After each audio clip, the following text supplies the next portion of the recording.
Hey, what's up, high schoolers, and welcome back. We're in week 3 of our series, Like Me. And in this series, we've been talking about comparison. And comparison is something that we all do every once in a while. We tend to compare ourselves to others. We compare our athletic ability to somebody else's, our brains to somebody else's brains, or maybe it's your looks to their looks, or how many TikTok followers they have compared to how many you have, or Instagram, and the list goes on. We have all these things that we can easily turn into a comparison between ourselves and others. And comparison is maybe a good thing if you're on the same baseball team and you want to have a kind of a little bit of a game where, hey, let's see who can hit the most home runs, hit dingers, and hit the most of those throughout the season. And so it becomes kind of a fun game that pushes you all to get better. But most comparison isn't like that. Most comparison only serves to hurt relationships. And that's what we talked about last week, where comparison is going to hurt a relationship. Comparison makes you feel less. It makes you, or maybe you're the one who seems better in the situation, so you become prideful. That's not really of Jesus. That's not something that's coming from Jesus. Or maybe comparison causes you to hate somebody else because your comparison of them and you starts to make you think certain things that maybe aren't really even true. Like, oh, that person thinks they're so much better than me. And really that comes from a place of you comparing them and you're making that judgment and saying that they're better than you. And it makes you mad and it makes you angry and it hurts relationships. And so today, I want to hit on the fact that when we start to compare ourselves to other people, really we're just missing the whole point entirely. We're missing out on what it is to follow Jesus. So the Apostle Paul was the last of Jesus's apostles. He was someone who actually persecuted Christians, and then he had an encounter with Jesus that changed his life. It changed everything, and he became one of the greatest followers of Jesus that we know about today, and one of the people that we can we can learn from, and we can grow from the things that he's teaching us about Jesus. And he wrote this letter to Roman Christians. And these Roman Christians were people who they weren't ethnically Jewish, but they decided that they were going to follow Jesus. They heard the good news of Jesus, and they wanted to follow him. So Paul wrote this letter to the Romans to let them know what it meant to be a follower of Jesus. And today we're going to look at chapter 12 of this letter of Romans. And chapter 12 talks about being a living sacrifice to God. It's about us giving ourselves to Jesus and following him and doing everything the way Jesus has called us to do it. Because when we give ourselves to Jesus, comparison becomes irrelevant. And when we live as a sacrifice, when we live as somebody who's obedient to Jesus and who is giving everything we have to Jesus, comparison doesn't really matter because we're more focused on Jesus than ourselves and our problems and comparing ourselves to other people. So we're going to pick up in chapter 12 of Romans, and it says, "And so, dear brothers and sisters, I plead with you to give your bodies to God because of all that he has done for you. Let them be a living and holy sacrifice, the kind he will find acceptable. This is truly the way to worship him. Don't copy the behavior and customs of this world, but let God transform you into a new person by changing the way you think. Then you will learn to know God's will for you, which is good and pleasing and perfect." So what Paul's getting at here is give yourself to Jesus. Give everything you have to Jesus. And when we do that, he's going to change the way that we think. He's going to change the way that we act. He's going to change the things that we do. I mean, oftentimes we think that worship is just music.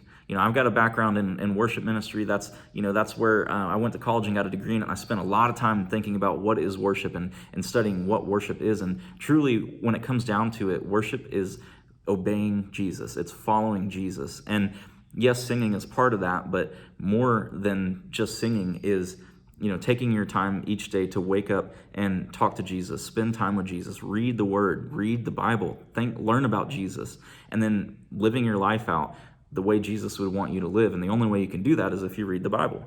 And Paul's saying here, he's saying, don't be like everybody else. Don't copy what everybody else is doing, but offer yourself to Jesus. Choose every day when you wake up that I'm going to choose Jesus. I'm going to learn more about Jesus. I'm going to talk to Jesus. I'm going to spend time showing other people the love of Jesus, and I'm going to live for Jesus. That's how you worship. And not that singing is not worship. It is a form of worship, but it's not worship alone. And so this, Paul's saying, offer yourself to Jesus because that's how you truly worship. Because you can sing songs all day long, but if your heart's not changed and if your actions don't show that you follow Jesus, then the worship that you're giving through song really isn't that important anyway. And so he's saying, do this and you'll be changed. Your mind will be changed. The things that you think about will be changed. You'll think more about Jesus things than you do about your things.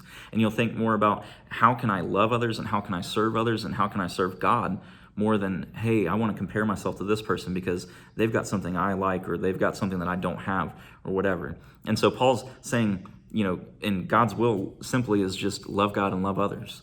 Mark 12:30 and 32 says, the greatest command, this is from Jesus' mouth, is that the greatest command is to love the Lord your God with all your heart, soul, mind, and strength, and love others as yourself. And that's what God wants us to do. That's obeying God. That's living for God, is loving God and loving others. And that looks like a bunch of different things, but when we do that and we do that well, that's how we worship God. So we'll continue. Verse 3. Because of the privilege and authority God has given me, I give each of you this warning. Don't think you are better than you really are. Be honest in your evaluation of yourselves. Measure yourselves by the faith God has given us. Just as our bodies have many parts and each part has a special function, so it is with Christ's body. We are many parts of one body and we all belong to each other. So this is where the comparison part comes in. Paul's saying, don't compare yourselves to other Christians. Don't compare yourselves to any other person, because really the only comparison that really is truly acceptable is comparing, am I being like Jesus? Am I acting like Jesus? Is this other follower of Jesus acting like Jesus? That's the only real comparison that it's okay to make, because when we line our lives up with who Jesus was and how Jesus lived and what he's telling us to do, a lot of times we're going to find out that we aren't really measuring up. And that's not to make you feel bad. That's not to make you feel like, oh, I'm a terrible person, because God knows that we're going to mess up.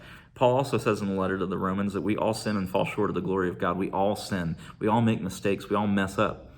And that's okay, because ultimately the goal is not to be perfect. The goal is to be obedient. The goal is to choose Jesus. It's choose to follow Jesus each and every day. And when we choose to follow Jesus, all these other things become irrelevant, because we're more focused on him than we are on comparing ourselves to others. And part of being a follower of Jesus is understanding that we're part of something bigger than ourselves. There are other followers of Jesus that we need to care about and that we need to love. And so Paul picks back up in verse 6. In his grace, God has given us different gifts for doing certain things well. So if God has given you the ability to prophesy, speak out with as much faith as God has given you. If your gift is serving others, serve them well. If you're a teacher, teach well. If your gift is to encourage others, be encouraging.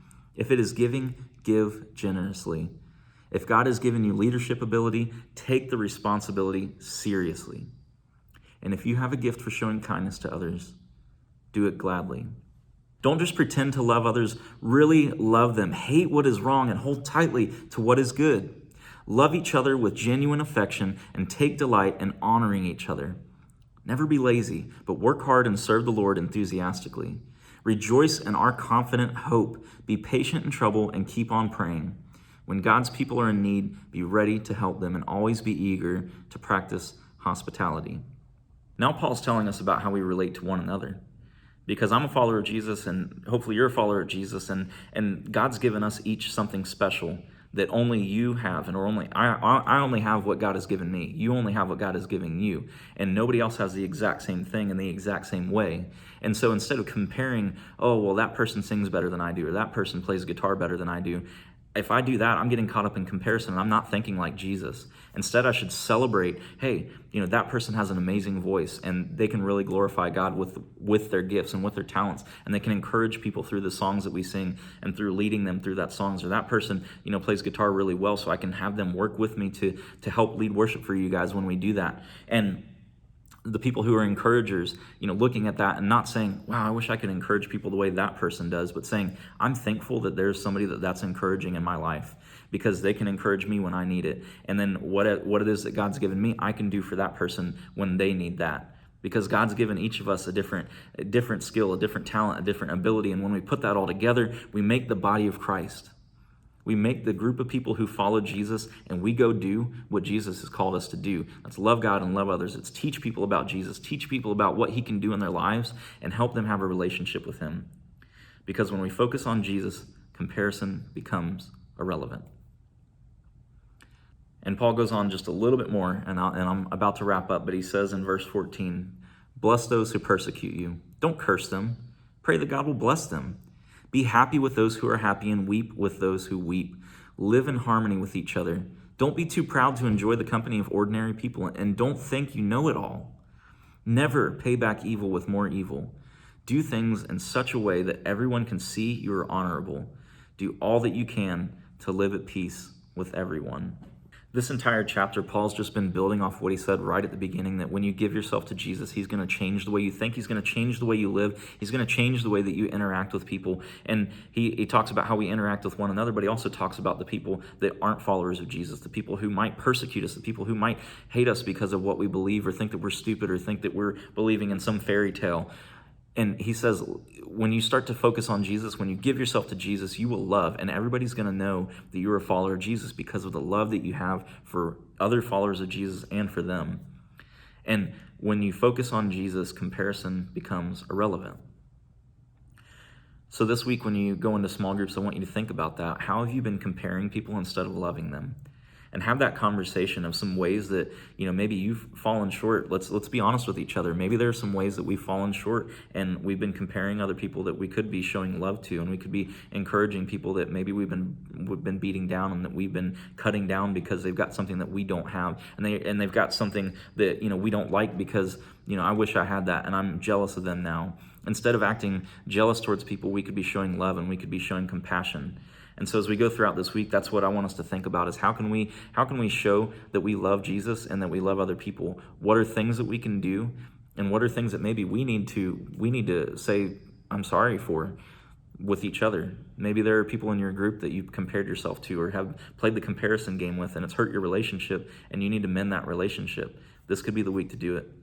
This could be the week to mend those relationships and say, I'm sorry, I lost sight of Jesus and started comparing things instead of loving you because that's what Jesus wants me to do. Have a great week.